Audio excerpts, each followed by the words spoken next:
Well, welcome to The Catholic Reason, a radio show produced by St. Michael Catholic Radio, where we think through various claims made by the Catholic Church concerning issues of faith, morality, and culture, and provide reasons behind those claims. My name is Karlo Broussard, and I'm a staff apologist and speaker for Catholic Answers and a member of the Chancery Evangelization team at the Diocese of Tulsa in eastern Oklahoma. If you're just tuning in this week, we've been talking about the philosophical worldview of scientism. And last week, in our last week's episode, we distinguished between two versions of scientism, a strong version and a weak version. And I explained what those two versions are, and we focused last week on strong version by itself, which states scientific knowledge is the only real kind of knowledge. And we dealt with that, and we gave 4 strategies as to how we can refute strong scientism.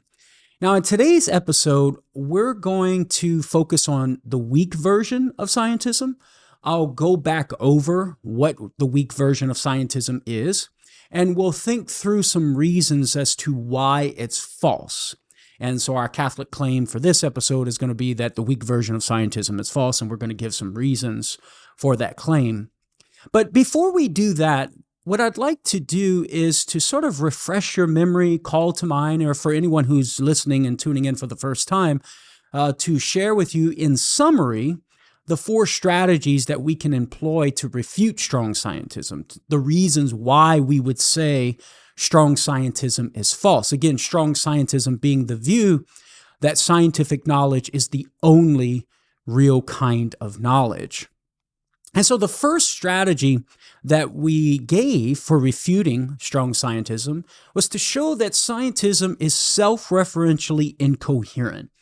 And what that means is that if you take the belief of scientism itself and you identify the principle of scientism, and you apply the principle to scientism itself, you see that scientism is refuted, is falsified.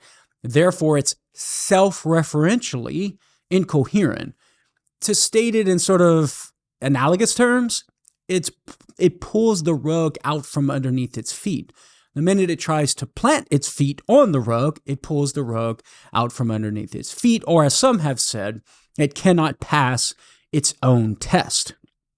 And we gave a syllogism in our refutation of strong scientism in last week's episode. And so rather than going through all the details, I'd like to just share that syllogism with you again, which I think provides a nice summary and captures the logical argumentation as to why scientism is self-referentially incoherent and therefore worthy of rejection by reason.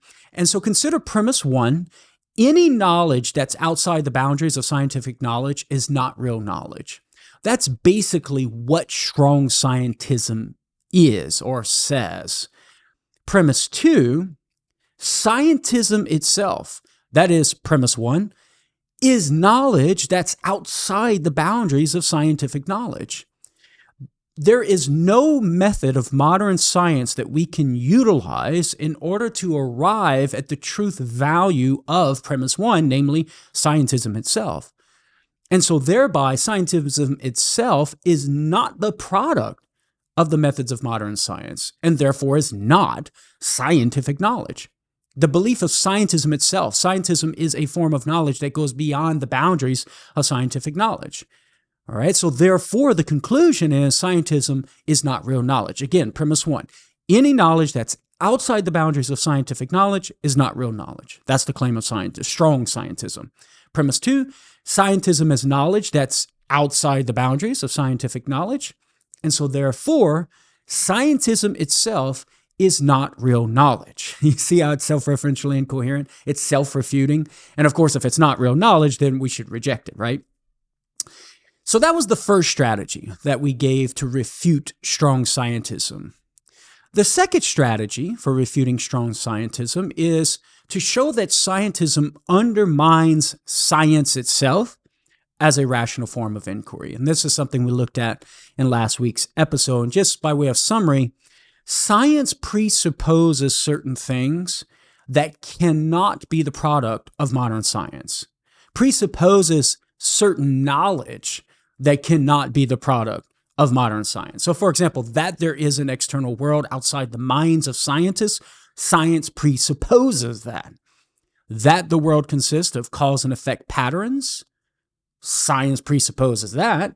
And that the human intellect is capable of uncovering these cause-effect patterns within the world.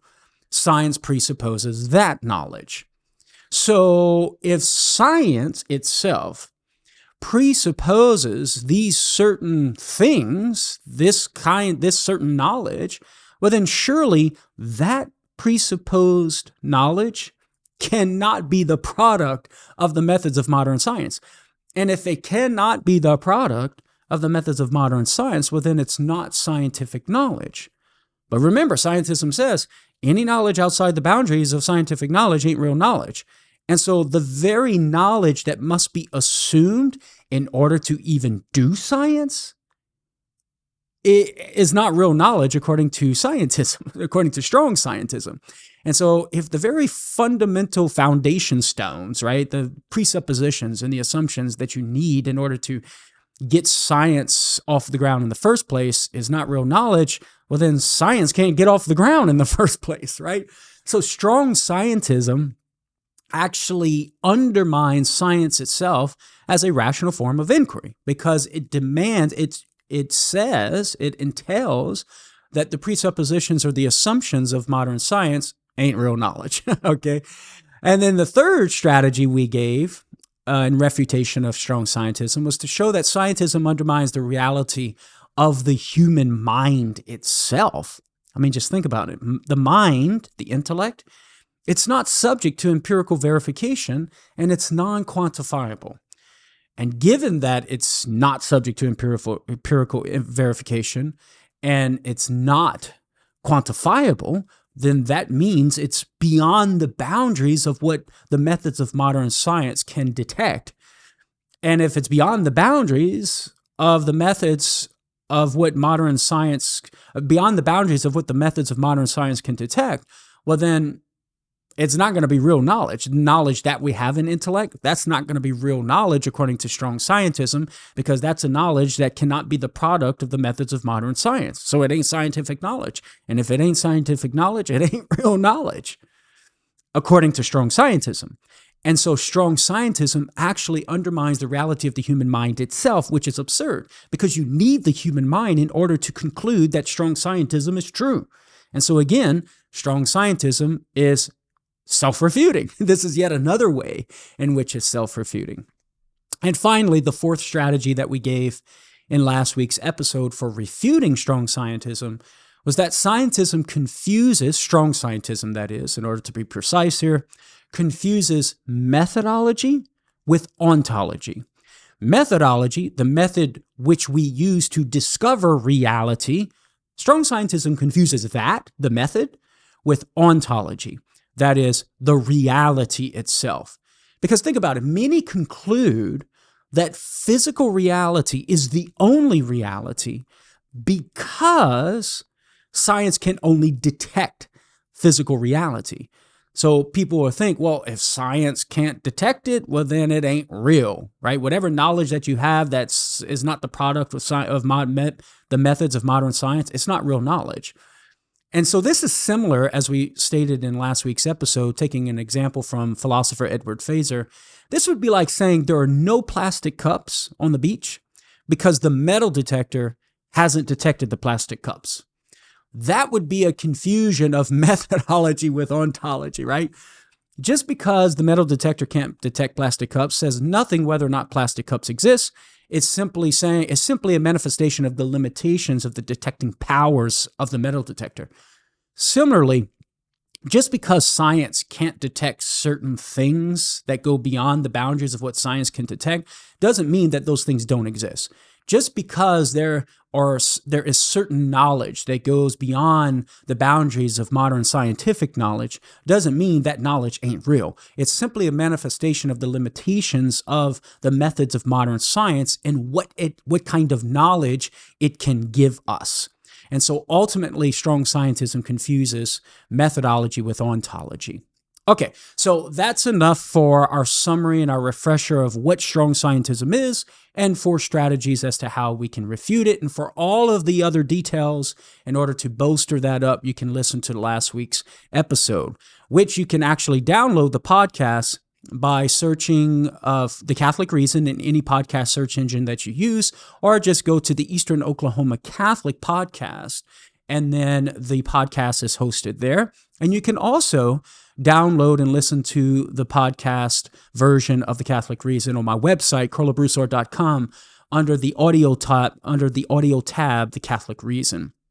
Okay, now I said that there was a weak version of scientism in contrast to the strong version, still falling under the general umbrella of scientism, because the weak version of scientism is another way in which some will say science has eliminated the need for God in explaining the universe. Now, the weak version of scientism is the view that science is sufficient to give an exhaustive explanation of the universe, thus making the God hypothesis not necessary, even if he does exist. And this view, as I stated last week, was articulated succinctly by the late Stephen Hawking, God rest his soul, in a 2010 Larry King Live interview in which my former boss, Father Robert Spitzer, participated in, where Dr. Hawking said, God may exist, but science can explain the universe without the need for a creator. So for Hawking, there's no need to appeal to God to explain the universe because science can get the job done. The assumption being modern science has the capacity to give an exhaustive explanation of the universe. And I began to articulate and explain what the weak version of scientism is. Again, a refresher from last week's episode, because we explained it then, but I wanted to refresh your memory as to what the weak version of scientism is. And I was appealing to the late Dr. Stephen Hawking, where he espoused this weak version of scientism, saying that God may exist, but science can explain the universe without the need for a creator. So, in other words, there's no need to appeal to God to explain the universe because science can get the job done. Now, this belief assumes that modern science actually has the capacity to give an exhaustive explanation of the material world without an appeal to God. And as such, for many, every new advance of natural science is seen as one more nail in the divine coffin, right? Science, it's seen as more evidence that science is eliminating God in the need of explaining the universe. So that raises an important question. Can science sufficiently explain the universe such that there's no need to appeal to God? Can science even do this, right? The Catholic claim is no. Science is not sufficient to explain the universe such that there's no need to appeal to God. And we're going to defend that claim in today's episode. And I'm going to I think I have 4 reasons that I have planned to give as to why science is not sufficient to explain the universe such that there's no need for God, and thereby refuting this weak version of scientism. So the first reason is that science is an inductive method, right? Science's explanatory power is not sufficient because it relies on the inductive method in order to validate its hypotheses. Contrary to the deductive method, the inductive method moves from knowledge of particulars, right? Particular things, to general conclusions. Now, without getting into the details that differentiate the inductive and deductive methods, suffice to say that absolute certainty about one's conclusion is impossible when employing the inductive method. Since science relies on the inductive method, it follows that scientists can never be absolutely certain that their theories explaining the universe are absolutely complete. They can never be absolutely certain that they've discovered and observed every piece of data necessary to give a complete explanation of the universe, much less a complete enough explanation that would negate the need for God. My mentor, former mentor and friend, and boss, Father Robert Spitzer. I used to work for Father Robert Spitzer in the Maggia Center of Reason and Faith, and worked with him and sitting at his feet, learning some of this material concerning the relationship between God and science and stuff like that. I remember he liked to say, science cannot know what it has not yet discovered because it has not yet discovered it, right? Let that one sink in, right? I'll repeat that. Science can't know what it hasn't yet discovered because it hasn't yet discovered it. In other words, scientists can only be certain about what they've already discovered through empirical observation. Certainty can never be had for whether there is some piece of data enshrouded in the past or a piece of data beyond our event horizon. Therefore, there necessarily exists in science a perpetual openness. It's just the nature of the beast. A perpetual openness to discovering something new that could alter its current theory about the universe. That just belongs to the nature of science, that perpetual openness to new discovery to change the current theory. Philosopher and my friend, Dennis Bonnet, a great Thomist philosopher, sums it up nicely in his online article, Does Modern Physics Refute Thomistic Philosophy? He writes this, and I thought this would be worth sharing with you. Scientific research, and I'm quoting here from his article, scientific research relies upon an inductive method from many particular observations to universal conclusions that can never achieve logical necessity, right? Logical necessity would refer to for example, the principle of non-contradiction. Something cannot both exist and not exist at the same time in the same respect. That involves logical necessity.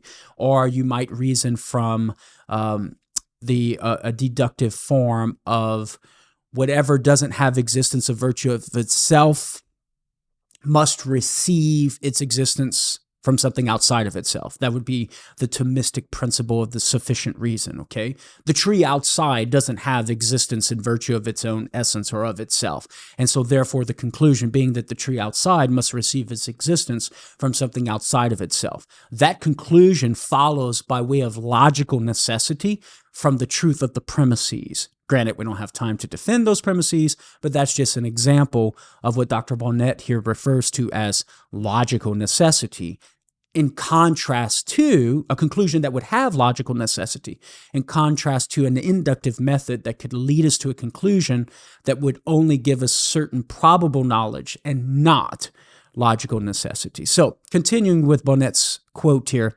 experimental verification of hypotheses entails the logical fallacy of affirming the consequent, remedied hopefully by a perfect critical experiment, he says.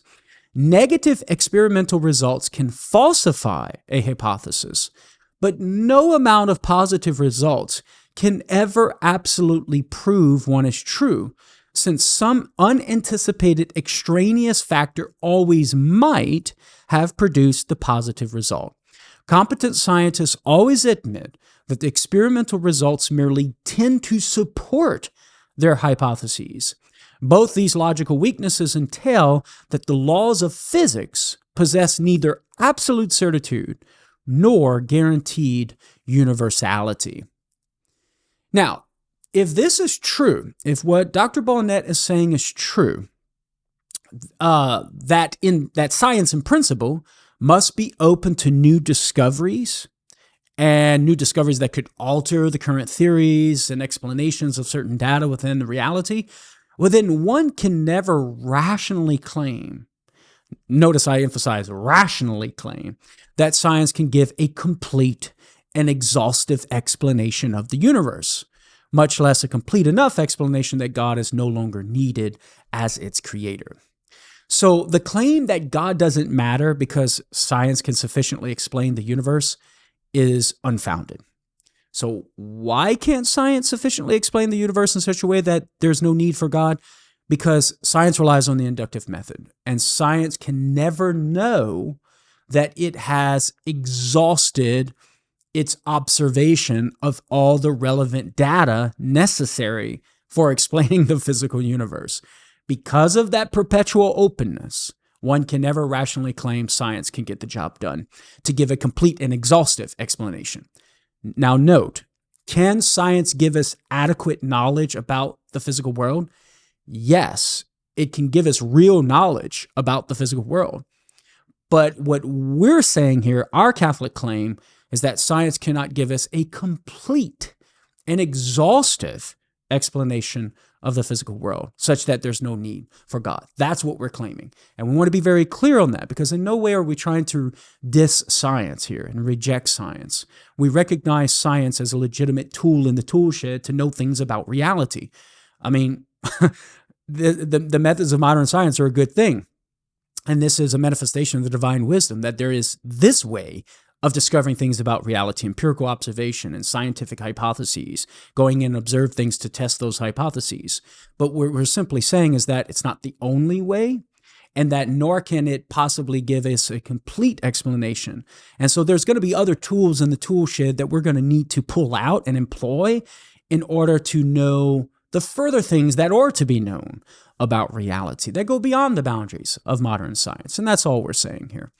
Okay, so that's the first reason. Science is an inductive method, and so the weak version of scientism fails there. Now, the second reason, we're not going to be able to complete this second reason as to why the weak version of scientism is false before our break. We're going to have to stop here at some point within the next minute or so just hang tight.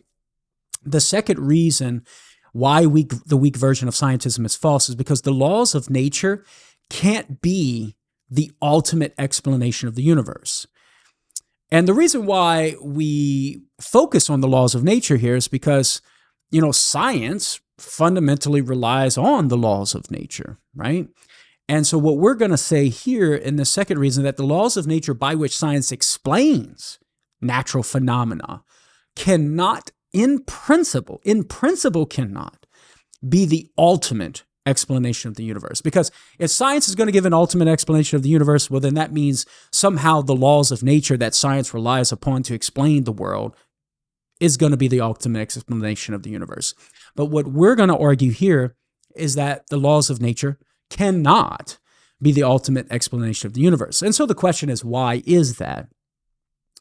Well, for starters, laws of nature are shorthand descriptions of the way things tend to behave, given the kinds of things that they are. That's to say, given their nature or essence, they tend to behave in certain ways. And laws of nature are just shorthand descriptions of how those things act and behave, given the kinds of things that they are.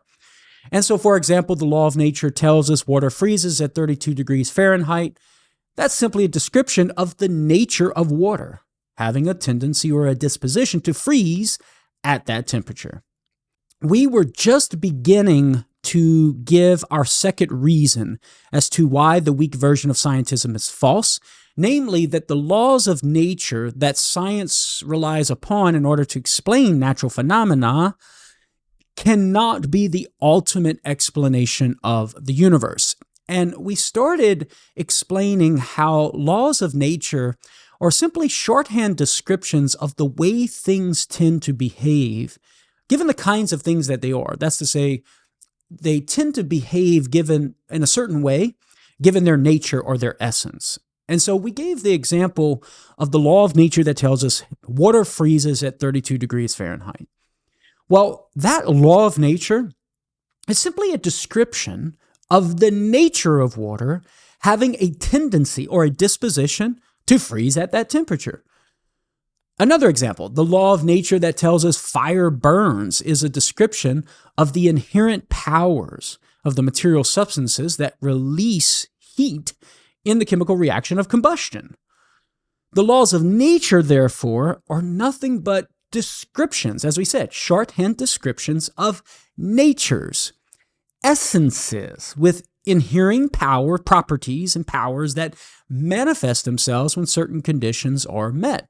That's fundamentally what the laws of nature are. And remember, the laws of nature that science depends upon in order to explain natural phenomena.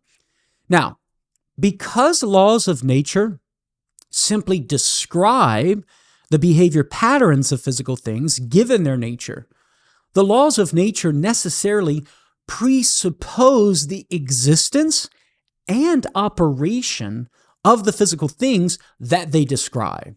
Again, laws of nature necessarily presuppose the existence and operation of the physical things that they describe. They presuppose the law of nature that tells us water freezes at 32 degrees of Fahrenheit, presupposes the existence and operation of water, like the dispositional properties and inherent potencies or potentials of water. Okay? So now, if the laws of nature presuppose the existence and operations of the things that they describe, well, then the laws of nature cannot possibly explain why such things exist in the first place and why these things operate the way they do rather than some other way.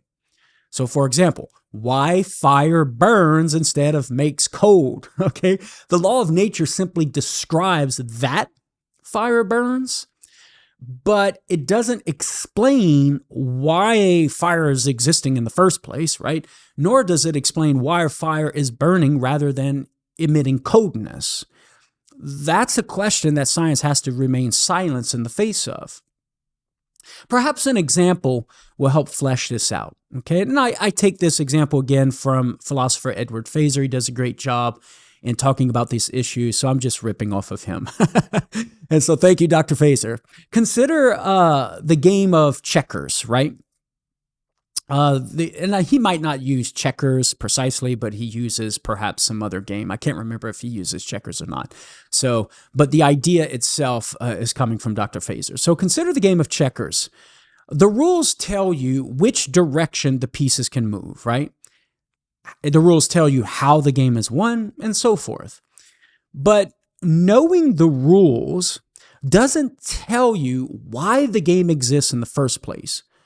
Why the checkers are black and red instead of purple and blue. Why the game is governed by one set of rules rather than another. The makers of the game could have adopted the rules, say, my kids use when they, play checkers. The rules that my kids use determine where the checker pieces can move horizontally and vertically instead of just diagonally, right? So my kids might adopt another set of rules, but the game of checkers adopts a specific set of rules that, you move certain ways, okay? And so the point is that in order to arrive at knowledge of the why, like why the checker pieces can only move in a certain direction diagonally instead of horizontally, you're going to have to stand outside the game and outside the rules. The mere rules themselves, explaining how the game operates, how you win, how the checker pieces are supposed to move, those rules by themselves cannot explain why the rules are the way they are rather than some other way. Why the checker pieces move this way rather than some other way. Why the game even exists in the first place.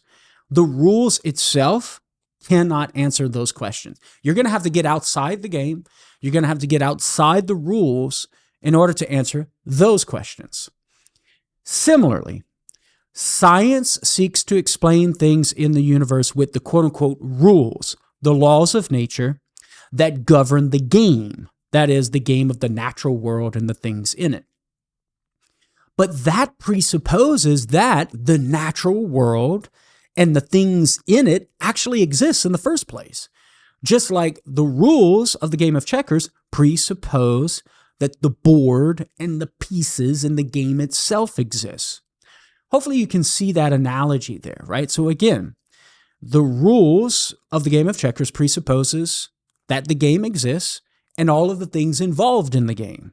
Similarly, science and the rules that it relies upon, the laws of nature, presupposes the natural world itself and the things that exist in the natural world, which the laws of nature describe. Okay? So to the question, what determines that there is to be a universe within time, space, or to be a universe with time, space, and matter, instead of no universe at all?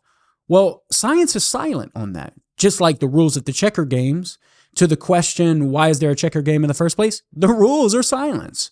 So to the laws of nature and science that utilizes the laws of nature to explain the universe cannot answer the question, why is there a universe in the first place with time, space, and matter rather than no universe at all? Or to the question, what determines the universe to consist of material things that have quarks as their most fundamental level of reality instead of material things that are only reduced to molecules? Science is silent. Why? Because science and the laws of nature that it uses to explain the universe presupposes these truths, presupposes that these things exist in the universe. These are questions that can be answered only by stepping outside the game and the rules of science into the realm of philosophy. So the theist says God is the only answer to these questions. God is the only answer as to why the universe and the things that make up the universe have existence in the first place rather than not.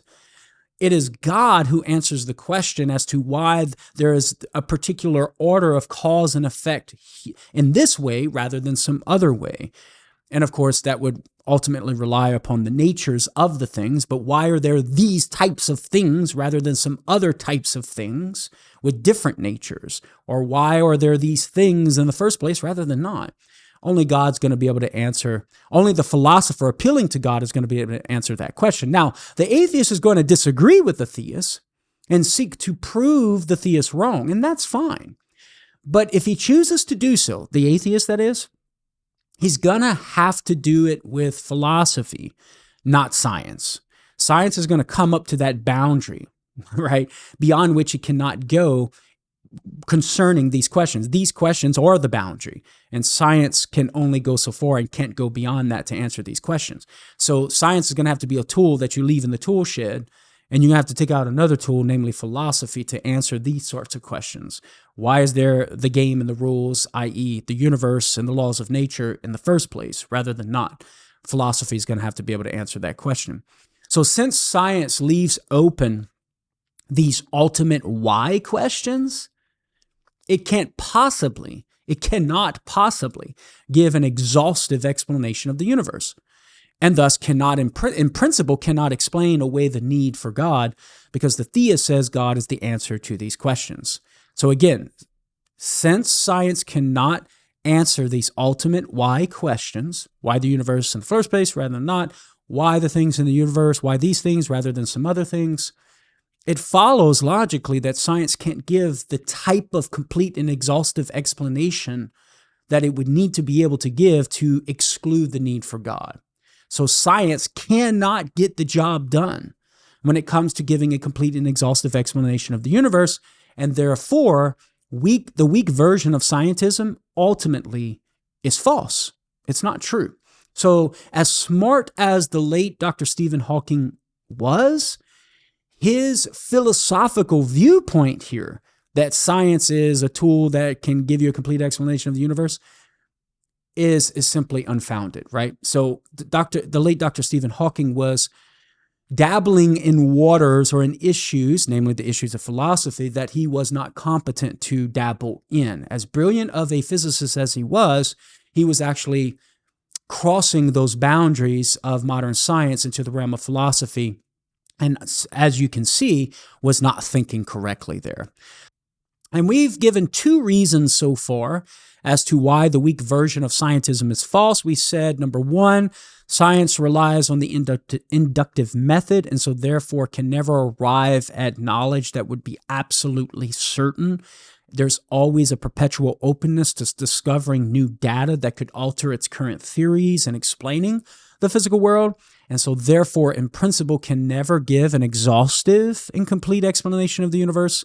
Secondly, the laws of nature that science relies upon in order to explain the natural world cannot be the ultimate explanation of the universe, because the laws of nature presuppose the things in their natures and that they exist in the first place rather than not. And so therefore, science cannot possibly answer those questions as to why those things exist rather than not, and therefore cannot give an exhaustive, complete explanation of the universe.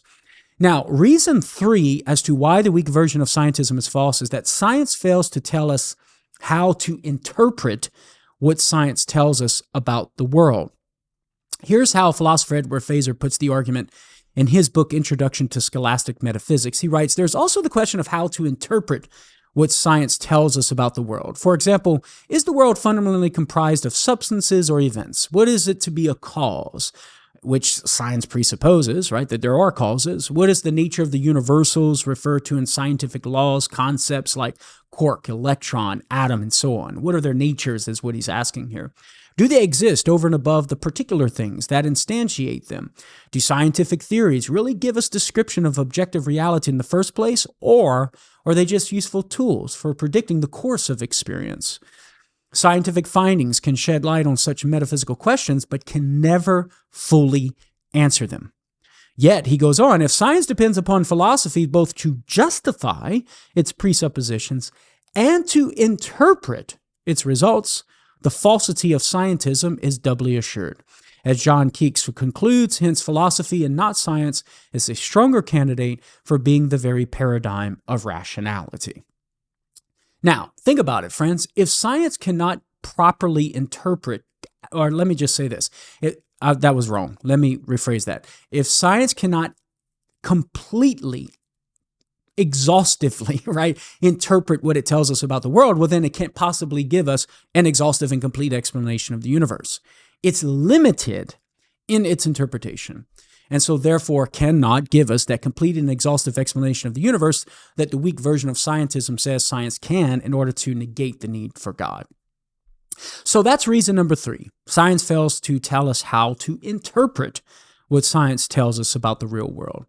And finally, we come to reason number 4. Science presupposes fundamental features of physical reality that are starting points for arguments for God's existence, right? And so there are certain features of the material world that must be real in order for the methods of modern science even to work. And our claim is that it's these features that modern science presupposes that are the very starting points for theistic arguments. So since science presupposes these features, and it's these features that we would argue demand God's existence, the conclusion is that science can't possibly eliminate the need for God, right? Science can't get behind what it's presupposing and eliminate God, because those things that it's presupposing are the very starting points or evidence for God. And so the question arises, well, what are these fundamental features about the material world that science presupposes that theists would say are the starting points for arguing for God's existence? Well, number 1 is change itself. We can start with change. If we were to conduct an experiment to find out the degree of heat needed to turn, say, solid candle wax into liquid, we would necessarily have to assume that change is real. Without the assumption that change is real, there would be no reason to perform an experiment to see what degree of heat is needed to change what's in its solid state to a state of liquid. So hopefully you can see that any sort of scientific experiment, any sort of use of the methods of modern science, anytime we do science, is going to necessarily presuppose change, okay? Now, not only does science presuppose the reality of change, it also presupposes fundamental features of material beings necessary for change to even be possible. So you just have this presupposition of change in general. But in order for change to happen, certain features about material things got to be in place. One is which is called being in potency. The ancient Greek philosopher Aristotle called it that, being in potency. Now, I know what you're thinking. That's some highfalutin philosophical language. Talk to me in plain English, Karlo. I can't even talk to you in plain English. All right, so here it goes. I'll give it a shot. Take the piece of solid candle wax, for example. It's neither a dog nor liquid, right? That's easy enough. But isn't it true that the deprivation, the is-notness in each case is different? The solid wax's lack of being liquid is not quite the same as the solid wax's lack of being a puddle of liquid. And given the kind of thing wax is, it cannot become a dog. But when in a solid state, it does have potential to become a puddle of liquid. This potential to become liquid is what Aristotle meant by being in potency. Philosophers also call this built-in potency or immanent teleology. Immanent because the potential is in the wax, and teleology because the Greek word telos means end or goal. So being in potency is a feature of material things that change presupposes. Another is substantial form. Notice that our piece of solid wax has the potential to become liquid because of the kind of thing it is. It's not ice. It's not Odie the dog. It's not Garfield the cat. It's wax. Now, for the philosopher, that which makes the matter be wax and not something else is substantial form. The matter has the substantial form of wax, and it's that form that distinguishes the matter from having the form of ice, dog, or cat. So substantial form, the kind of thing something is, determines the potentials, the built-in directedness that the thing will have. They go hand in hand. And science, again, must assume this is true in order to do its job.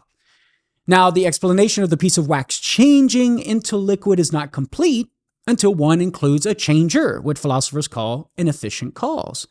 The experimenter recognizes that the solid wax has the inherent potential to become liquid, and so he's going to perform the experiment in the first place. But in order to actualize that potential, to make it happen, he must use something that can generate heat, such as fire, since the wax can't melt itself. And since fire is the cause of the change, it's called an efficient cause. And notice that the experimenter can't just use anything to melt the wax. He's got to use something that's the kind of thing that can generate heat, like fire. He can't use a piece of ice. And this, again, reveals the tie, the connection between substantial form, what makes the thing the kind of thing it is, and immanent teleology, or that inherent directedness to an end or goal. Now, matters being in potency for a particular state of actuality, we call that teleology or final causality. Substantial forms, we call that formal causality. And efficient causes, we call that efficient causality, are all inextricably linked in explaining the structure of material beings and the change that they undergo. And such a framework is what makes science possible.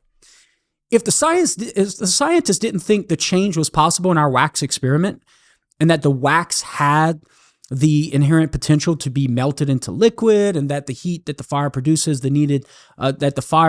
is needed to actualize the wax's potential to become liquid, well, then the scientists would have no reason. If he didn't think that all of that was possible and all of that was in place, well, then he'd have no reason to think that the same results would occur in repeated experiments, and thus would have no grounds for formulating a scientific law about the relationship between wax and heat.